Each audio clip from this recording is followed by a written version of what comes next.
Bienvenidas y bienvenidos. Hoy nos vamos a sumergir en una idea que está sacudiendo los cimientos de la neurociencia cognitiva. Durante décadas, la regla de oro era, si quieres entender el cerebro, tienes que entender la neurona. Cada una era una solista y el cerebro, pues, su escenario. Una regla que, nos ha permitido componer la partitura de casi todo lo que sabemos. No hay que subestimar el poder de entender a esos solistas. Totalmente de acuerdo. Pero, ¿y si esa fuera solo una parte de la melodía? ¿Y si la verdadera unidad de pensamiento, de cognición, no fuera la neurona individual, sino la población entera, actuando como un coro masivo y coordinado? Ajá. Esa es la esencia de la doctrina de la población. Y nuestro material de hoy, un artículo de R. Beckett Evitz y Benjamin E. Hayden, intenta ponerle letra a esa música. Nuestra misión va a ser desgranar los 5 conceptos clave que proponen para empezar a pensar como lo hace el cerebro, a nivel de población. Exacto. Y la gran pregunta que va a sobrevolar toda nuestra conversación es si este nuevo lenguaje, lleno de geometrías y conceptos abstractos, ofrece de verdad un poder explicativo nuevo, o si es una forma matemáticamente más elegante de vestir ideas que, ya intuíamos. Claro, El propio artículo reconoce que la idea de ensamblajes celulares ya la propuso Hebb en los años 40. Así que, ¿estamos ante una revolución o ante un rebranding de lujo? Vamos a verlo. Me parece el punto de partida perfecto. El primer concepto, que es la piedra angular de todo, es el espacio de estados. Y esto ya nos obliga a cambiar el chip por completo. Hay que olvidarse del típico gráfico de una neurona disparando a lo largo del tiempo. Totalmente. Imagina que cada neurona que registramos es un eje en un gráfico. Si registramos 3 neuronas, tenemos un espacio tridimensional. Si registramos 1000, tenemos un espacio de 1000 dimensiones. Un espacio imposible de visualizar, claro, pero matemáticamente es perfecto para trabajar. Cada instante, cada milisegundo, la actividad combinada de todas esas neuronas es un único punto en ese espacio gigantesco. Una foto fija, digamos, del estado del coro. Exacto. Y la secuencia de esos puntos a lo largo del tiempo crea una trayectoria. Es como ver el rastro de una partícula moviéndose por ese espacio. Pero lo realmente alucinante es lo que podemos leer en la geometría de esos puntos. El artículo cita un estudio en la corteza inferotemporal, que es como nuestro catálogo interno de objetos. Vieron que la dirección en la que apunta el vector desde el origen hasta ese punto del estado neuronal te dice qué objeto estás viendo. Una dirección para manzana, otra para taza. Lo cual es en esencia la versión poblacional de lo que ya sabíamos, ¿no? O sea, que hay patrones de actividad distintos para estímulos distintos.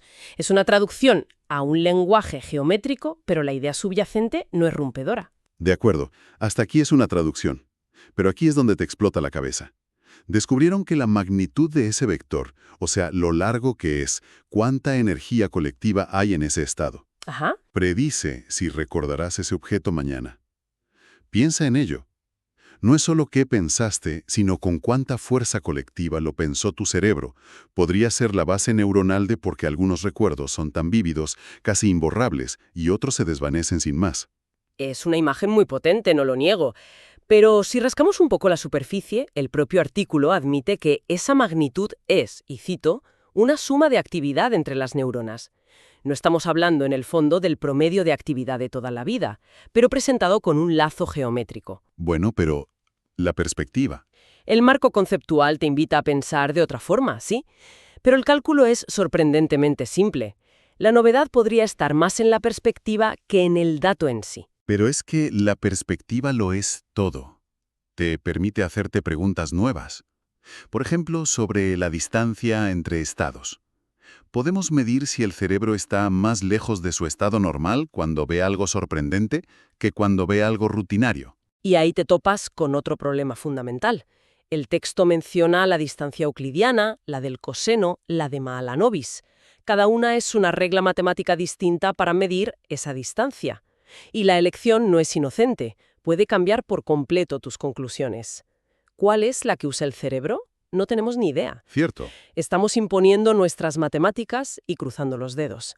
Y esto se conecta con otra idea que presentan, los saltos súbitos de un estado a otro, que parecen contradecir el aprendizaje gradual. Exacto. Eso me parece fascinante. Que el conocimiento no siempre es una rampa suave. A veces es un escalón. Un momento eureka. O podría ser un artefacto. Me pregunto si esos saltos no son una consecuencia de cómo hemos decidido medir y definir un estado. Si pones el listón en un punto determinado, claro que verás saltos cuando la actividad lo cruce. ¿Estamos viendo un haz del cerebro o el resultado de nuestros propios umbrales estadísticos? La duda es razonable. Es una objeción clave, sí, pero fíjate que tu crítica abre la puerta al siguiente concepto. Si este espacio de estados es tan inmenso, con miles de dimensiones y matemáticamente tan complejo, ¿cómo es que el cerebro no se pierde en él? La respuesta parece ser que no lo usa todo, ni de lejos, y eso nos lleva directamente a la idea del manifold, o variedad neuronal. La idea de que el coro, aunque podría captar cualquier nota en cualquier combinación, tiene un repertorio limitado de acordes y armonías que suenan bien, y que son las que usa la mayor parte del tiempo. Justo eso. De todos los infinitos estados posibles, el cerebro solo transita por un subconjunto muy pequeño y estructurado, como si se moviera por una fina lámina curvada dentro de ese espacio inmenso. El resto es espacio en blanco, combinaciones de actividad neuronal que nunca ocurren. Y ese repertorio, ese terreno de juego, es el manifold. Vale. Y lo más potente, es un hallazgo que citan, al cerebro le resulta mucho más fácil aprender a generar patrones que ya están sobre ese manifold que inventar uno completamente nuevo que esté en el espacio en blanco. El aprendizaje sería entonces aprender a navegar y combinar patrones ya existentes. El concepto es elegante, lo admito, pero es como intentar hacer un mapa de todas las conversaciones posibles en un bar. El propio artículo distingue, y esto es crucial, entre el manifold, con mayúsculas, que sería el mapa teórico de todas las conversaciones que podrían ocurrir en ese bar si grabásemos para siempre, una meta inalcanzable, Claro. y un manifold con minúsculas, que es lo que grabamos en una mesa durante 10 minutos. Lo que medimos es solo una pequeña foto, y no sabemos si representa bien todo el bar. Es una distinción importante, sí, pero es que esa foto ya nos dice muchísimo. Pero lo cambia todo. Nunca accedemos al manifold real. Entonces, ¿es estable el mapa que hacemos? Si el sujeto vuelve mañana, ¿usará el mismo repertorio de estados? El texto dice que a menudo sí, pero también que podemos aprender estados nuevos, fuera del manifold que habíamos medido. Claro, es plástico. Y esto nos mete en un bucle. El manifold se expande porque hemos aprendido algo. O vemos que hemos aprendido algo porque nuestro mapa del manifold se ha expandido. La causalidad es un fantasma aquí. Pero esa plasticidad es la clave de la cognición. El repertorio no es una cárcel, es una base sobre la que construir. De acuerdo. Pero entonces hablemos de la complejidad de ese repertorio, de su dimensionalidad. En teoría, si la tarea es sencilla, como elegir izquierda o derecha, el manifold debería ser simple, de baja dimensión. Tendría sentido. Pero los datos muestran que suele ser mucho más alto. ¿Por qué? Porque mientras el cerebro decide izquierda, también está procesando tu nivel de atención, si te pica una pierna, el ruido del aire acondicionado, un montón de información parásita. Nos gusta pensar en el cerebro como un ordenador perfecto, pero la evidencia apunta que es más bien un sistema caótico y redundante que de alguna manera milagrosa funciona. Jaja, me gusta. Me recuerda a esas cocinas de chefs famosos que parecen un desastre mientras cocinan, pero el plato final es una obra de arte. Quizá el ruido es parte del proceso creativo. Me encanta esa analogía. Y me sirve para introducir el siguiente punto. Si el cerebro es esa cocina caótica, si el manifold está lleno de ingredientes y ruidos, ¿cómo sabe el chef cuál es la información importante? ¿Cómo distingue la señal del ruido en ese terreno tan concurrido? Y aquí es donde entran el tercer y cuarto concepto, las dimensiones de codificación y los subespacios. Si el manifold es el terreno, estas serían las carreteras bien pavimentadas por las que viaja la información relevante. Exacto. Son direcciones específicas dentro de ese manifold, que se correlacionan perfectamente con una variable de la tarea. Una carretera del color, que distingue rojo de azul, o una carretera del movimiento que distingue izquierda a derecha. Vale. Y la magia es que podemos usar una técnica, la reducción de dimensionalidad dirigida, para ignorar todo el ruido y mirar solo lo que pasa en esa carretera. El ejemplo del área visual V4 es brutal. Definieron una dimensión de la atención y, proyectando la actividad en ella, podían ver en tiempo real, ensayo a ensayo, si el sujeto estaba atento o no, y predecir si iba a acertar. Es una herramienta de decodificación potentísima, no hay duda. Te da una mirilla para espiar un proceso mental concreto con una resolución temporal que antes era impensable. Y la idea de subespacios es simplemente agrupar esas carreteras. Tienes el subespacio del color, con todas sus carreteras, y el subespacio de la forma. Y aquí viene un estudio que citan que me pareció alucinante. A ver qué te parece. Encontraron que si a alguien le pides que se fije solo en el color de un objeto, la actividad neuronal que representa la forma, literalmente se apaga. Se apaga. El subespacio de la forma colapsa. Es como si el cerebro dijera, vale, esto no me sirve ahora, lo ignoro por completo para ahorrar energía. Podría ser el mecanismo neuronal de la concentración. Es una idea muy potente y ordenada. Pero como siempre, el cerebro es más enrevesado. El propio texto contrapone a estas dimensiones rígidas las dimensiones flexibles, o lo que llaman el espacio nulo, o null space. El espacio nulo. Y aquí el concepto es fascinante. Imagina que el cerebro tiene que codificar manzana roja. La dirección que codifica rojo es rígida, es la información clave, la carretera principal. Pero el cerebro puede llegar a ese estado de 1000 maneras ligeramente distintas. Un poco más de actividad aquí, un poco menos allá. Esos pequeños matices que no cambian el mensaje principal de manzana roja son el espacio nulo. Es la letra pequeña neuronal que no afecta la conclusión. ¿Quieres decir que el mismo pensamiento puede tener implementaciones neuronales ligeramente distintas cada vez? Exactamente. Es el concepto de realizabilidad múltiple. Y esto desafía frontalmente la idea de un código neuronal fijo, de un diccionario cerebro-mente. Claro. Si la codificación puede ser descuidada en ciertas dimensiones, ¿qué estamos midiendo realmente? ¿La causa del comportamiento o solo una de sus muchas posibles ejecuciones? De hecho, el texto admite que no hay consenso.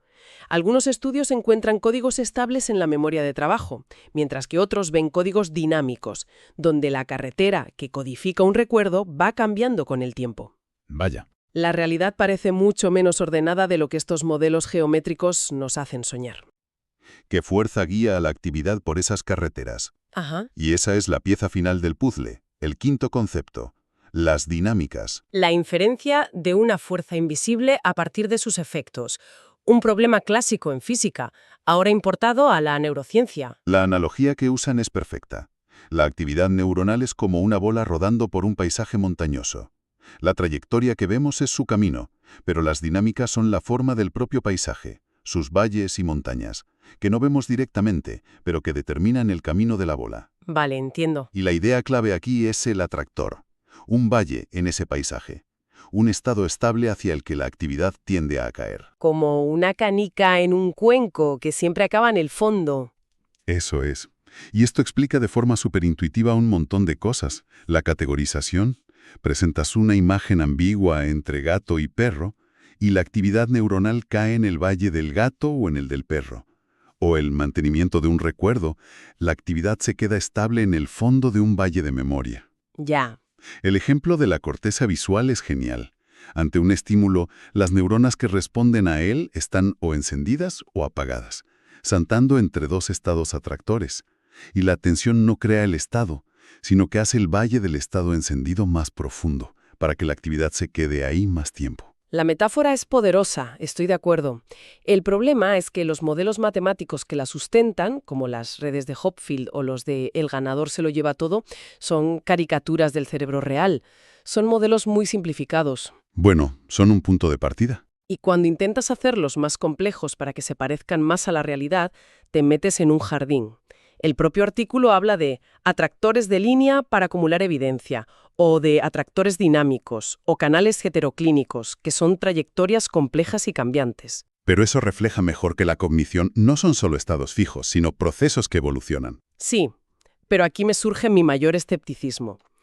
¿Son estos conceptos tan flexibles realmente ciencia falsable?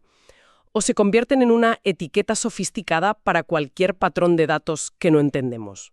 Esa es una buena pregunta. Es muy fácil observar una trayectoria compleja y decir, esto es un atractor dinámico, pero es casi imposible probar que realmente lo es y qué significa computacionalmente.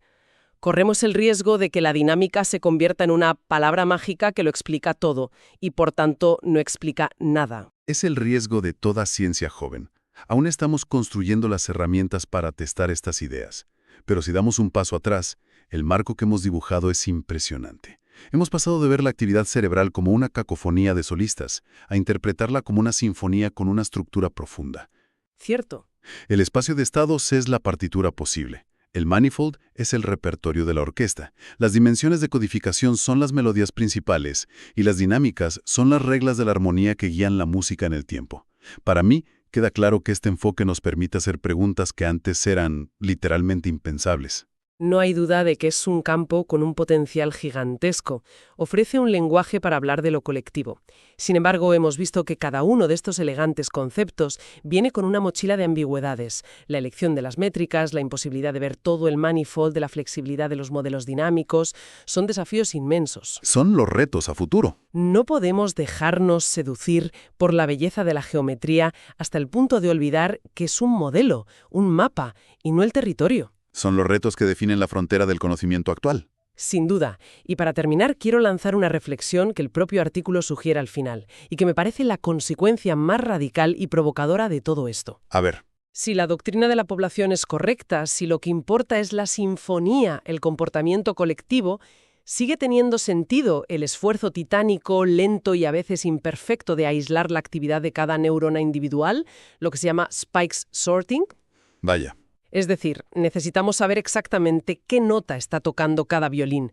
¿O es posible que esa obsesión por el detalle nos esté impidiendo escuchar la melodía completa? Quizás el futuro de la neurociencia pase por analizar la actividad sucia, masiva y colectiva, aceptando de una vez por todas que el todo es, en efecto, mucho más que la suma de sus partes.